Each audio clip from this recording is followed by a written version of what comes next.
back to my channel. This is Tita Lavinia of Titas of Pageantry, and for this episode, I will be giving you my top 10 best looks at the recently concluded 81st Golden Globe Awards. So please make sure you stick around. Please subscribe to the channel as well as hit the bell notification button for your weekly pageant picks.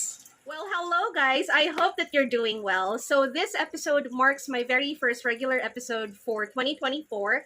And the reason why I'm doing this is because I want to be more diligent in covering other fashion moments or other fashion events apart from pageantry. So this year, I am committing to at least covering the Golden Globes, the Academy Awards, and the Met Gala this coming summer. So hopefully I don't get lazy and really film content for you, but I'm in a really good position right now because I did my research. I waited a little bit. Now I have all of the information that I need.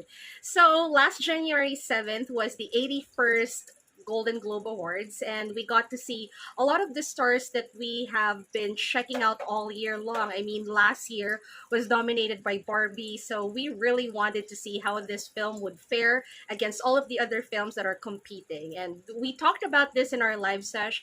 We have exchanged ideas on, which movies to watch and, what to look out for. So this is pretty much an extension of it, but it still has the elements that you guys love when it comes to talking about pageantry and fashion. So let me just give you a little bit of an idea why I'm excited to cover it this year, because just like in pageantry, there are years that I would get excited and then there were years that I wouldn't really care about what's happening at the award show. But this year I actually cared because I watched a few of the films that were featured, so I had a little bit of investment in this award season. But yes, growing up, and this has been very, very helpful for me in what I do as an analyst and what I do as a consultant, what I do as someone who makes sausaw with all of the fashion pegs and pageantry, was that I really had a good training ground to sharpen my eyes and, I don't know, probably my taste level as well. The reason for this was growing up, I grew up in a household that were full of adults. I didn't have anyone who was my same age. So they probably didn't know what to do with a kid. So they gave me freedom in consuming materials from magazines and television shows and movies. And I was privileged enough to grow up in a household that had a lot of these. So prior to the internet, we had a lot of magazines. My ates had religious monthly subscriptions of the glossy magazines such as Vanity Fair, Vogue, Elle, Harper's Bazaar, InStyle. And then my aunt, who was also into entertainment and news about royalty and gossips in general, were supplied with various family members from around the world with magazines and tabloids coming from Europe, coming from the USA. So very early on, I was saturated with a lot of fashion, a lot of imagery, and a lot of like pop culture references. And of course, as a teenager, I was also glued to the television because of MTV. So with MTV, you also had a lot of celebrities and you also had a lot of shows there that talked about fashion. And I was able to really use all of these as a basis of what I do in pageantry now. And I remember as a kid, I would always wait for the likes of Joan Rivers, who would be super funny and unapologetic about her views and about her observations. And I would also wait for guest celebrities at the morning shows or the news shows or entertainment shows like Entertainment Tonight or E, where they would discuss trends from that pageant event. No, not pageant event, from that awards event. So every year I would always look out for the Golden Globes as well as the Oscars and then the Met Gala. But yes, I was fortunate enough to live around the time of 1995 when Uma Thurman revolutionized the way celebrities attended awards shows. So yeah, I am putting that in good use in this episode because I have been checking out the jewels and the clothes, and I've come up with a list of 10 who I thought looked the best, which means this isn't just about the dress, it's about everything. So without further ado, let me start with my number 10th spot. I will give this one to the beautiful Greta Lee. Greta was nominated for the film Past Lives. Unfortunately, I didn't get to watch this film because someone told me it didn't have a happy ending, and I'm just not in the mood for a sad ending. But anyway, Greta has been so fashion forward with her choices. I've checked her out all season and she's been, going for something like fashion forward and edgy. So it was no surprise that she chose a custom made Loewe gown.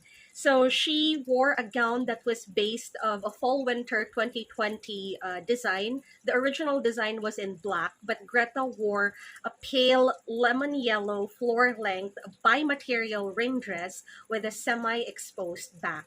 Now, her whole look was simple. She channeled old Hollywood glamour from her hair down to her fabric choice.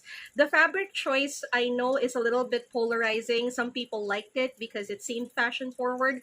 Others didn't because the texture resembled a bedsheet. So what was interesting about her whole look was that she wore two interesting pieces of jewelry. They were both from Tiffany and Company. They were both designs from Jean Schlumberger. And it was an aquamarine and diamond earrings and ring set in 18 karat yellow gold and platinum. But like what I mentioned, this isn't a best dress list. This is a best look list. So one of the reasons that really propelled Greta to my list is because of her posture. It's just so powerful. My number 9 spot will be given to the beautiful Jennifer Lawrence, who also happens to be a Dior ambassador. So it made total sense for her to wear Dior. So for Jennifer Lawrence, she wore a timeless midnight blue velvet floor-length gown, and it featured a relaxed hourglass silhouette with a draped V neckline. So it was pretty low. If you go ahead and check out the dress, it would seem like it's nothing special. But in reality, since this is done by Dior, there were a lot of sculptural and draping work involved. But I do know that they were gunning for simplicity. A lot of people have described this look as a nod to quiet luxury. I definitely get it. But however simple and subdued her whole look was, it was offset by her flamboyant jewelry. So just like Greta, close. She wore Tiffany's to this event. So she had this eye-catching 18 karat gold and platinum Tiffany and Company necklace with a jaw-dropping 11 karat pear-shaped diamond pendant coming from Tiffany's Blue Book collection. And another striking piece of jewelry was a pair of statement studs, and it was also inspired by Jean Schlumberger. If you're familiar with this designer for Tiffany and Company, he's the one who likes playing with a lot of animal motifs and ribbon motifs and starburst motifs. My number 8 spot will be given to one of the big winners of the evening. This is, of course, Emma Stone, who won for her performance at the movie Poor Things. So as a Louis Vuitton ambassador, again, it made total sense for her to wear Louis Vuitton for the event. So she wore a bejeweled take on a naked dress, and this was again custom made by Louis Vuitton. It's a sheer slip featuring glittering champagne colored sequins embroidered all over the dress.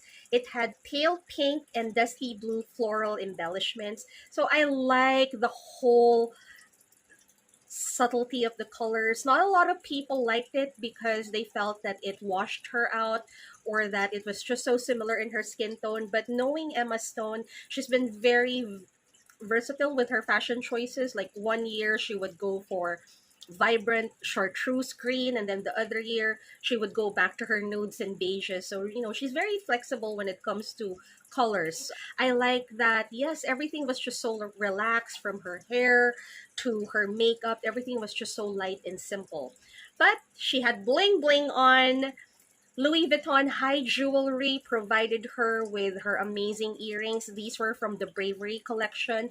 They were double drop diamond earrings that had a knot motif, so it's a little chunkier than the rest of her look. And she completed everything with a bright yellow sapphire ring. So yeah, really cool.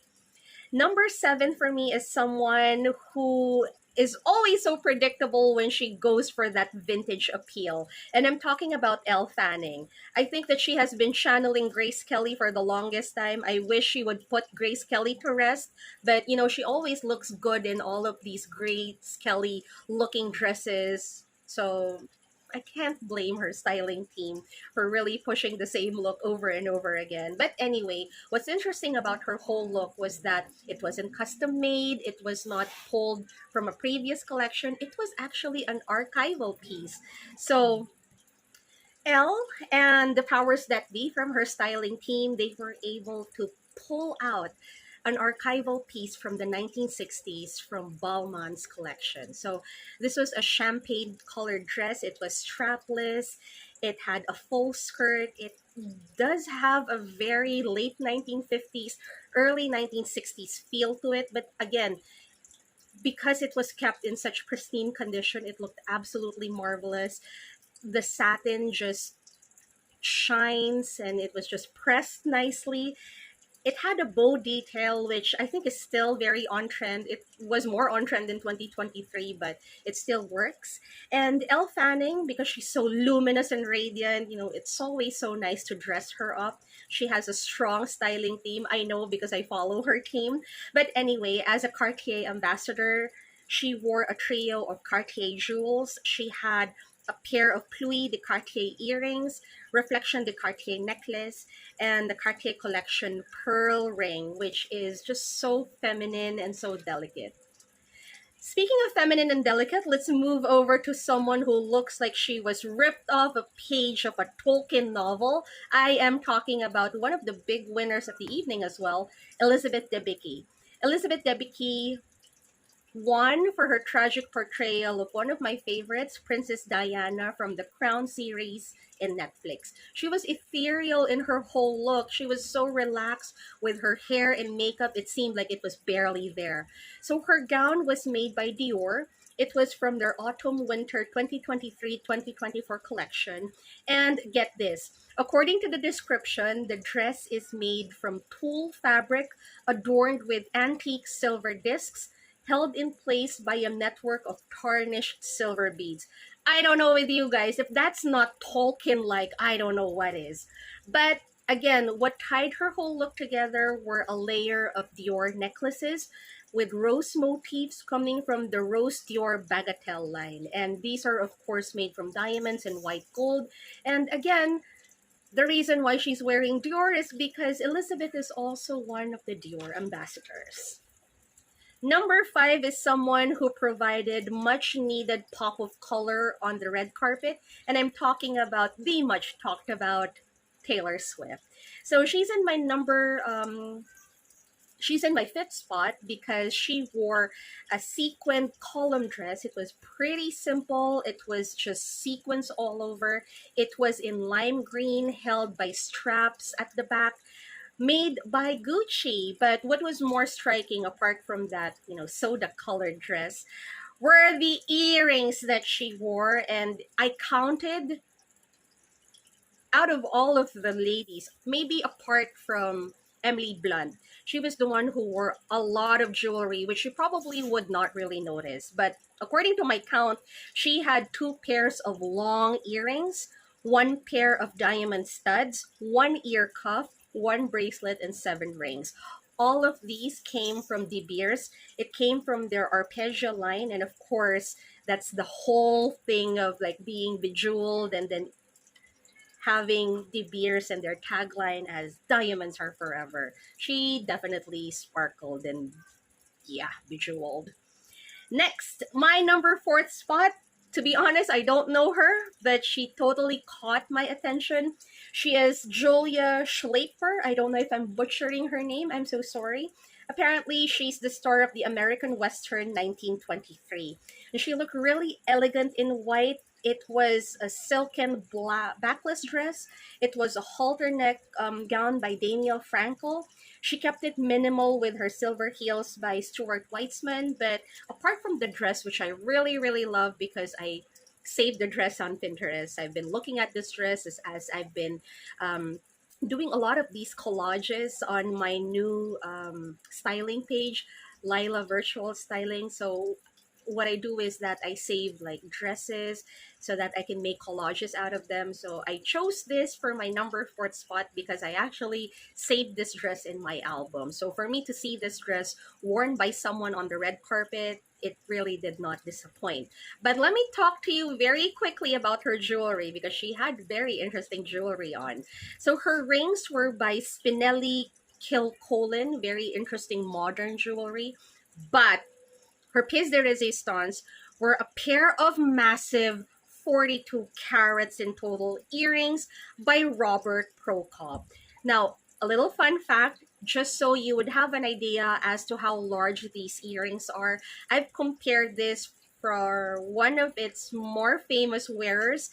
The same pair of earrings were worn by Angelina Jolie at the 2014 Academy Awards. So I'm flashing a photo for you just so you have an idea how large the earrings are compared to her face. So yeah, she was privileged to wear that. My number three spot goes to Rachel Brosnahan, of course, the marvelous Mrs. Maisel. She was Snow White embodied on the red carpet. So yeah, very modern Snow White. Like that's exactly how I would think Snow White would look like if she like took selfies or became like an influencer type. It was just a beautiful shade of red that she wore. So Rachel wore a sculptural red off the shoulder button up Sergio Hudson dress with peep toe sandals. That seems like a lot for the description, but you would totally get it with all of the buttons. You would totally get it with all of the curved lines because everything was just so done cleanly and with restraint. So her jewelry, such as her earrings, her rings, and her ear cuffs, they were all from the Swarovski Millennial line. But what I really loved about that whole look was that she wore red ribbons on her hair, and I thought that it really tied the whole look together and gave it a little bit of whimsy because it just seemed so simple and streamlined.